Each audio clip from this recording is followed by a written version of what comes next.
Well, every day China edges closer to overtaking the United States as the world's richest country. But just because they're getting stronger economically doesn't mean the Chinese people are more free. They're not.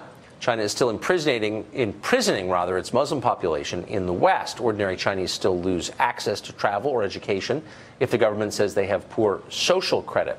And now, a hacker has discovered a bizarre Chinese database that evaluated millions of Chinese women on whether they were, quote, breed ready.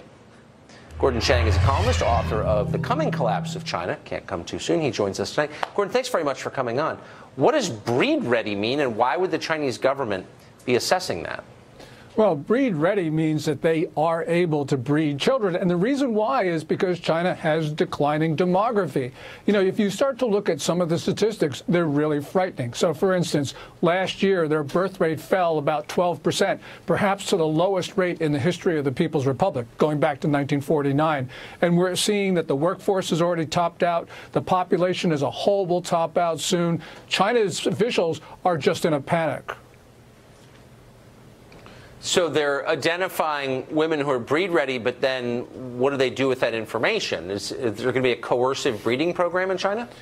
There very possibly could be, because some Chinese officials are now talking about having a two-child policy, which is not a maximum 2 children, but they're talking about requiring couples to have 2 children. Now, of course, China's not there yet, but you can see where they're going, largely because they've been taken by surprise by collapsing demography. They shouldn't have been. People have been warning Chinese officials about this for the last 15 years, but they've sort of sloughed off the warnings. But, you know, a couple of years ago, they really started to see the consequences of declining demography. But, I mean, I've been hearing from Democrats in this country who are very concerned about having any kids because of global warming. It sounds like the Chinese aren't as concerned about global warming as we are.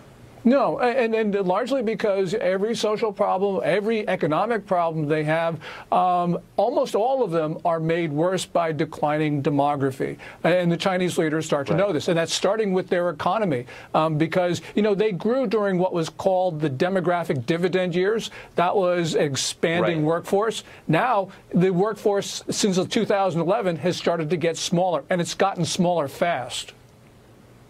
So we have the same demographic problems here, obviously, and so does Western Europe, declining below replacement rate. We just import new people from the developing world. Has it occurred to the Chinese to do that?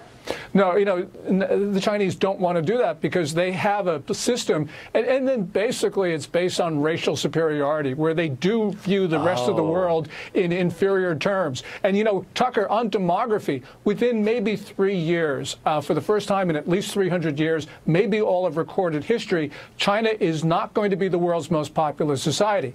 The world's most populous society will be India, and the Chinese both disdain the Indians because of this racial superiority view, but also they fear India. So people are concerned that China's seeing a closing window of opportunity and will lash out on that Himalayan border. So very quick, you just said something that almost nobody ever says, which is that China may be the most racist country in the world, maybe after North Korea, but certainly it's right up there. The country's based on racial superiority, and yet liberals in this country suck up to China constantly. Why does no one ever point that out? Well, you know, that to me is a mystery, because this notion of Han superiority is bred into the Chinese political system. And you see it, for instance, you know, they put on a skit on the China Central Television's program. 900 million people saw it, that depicted Africans as primates. And it's just incredible, Tucker.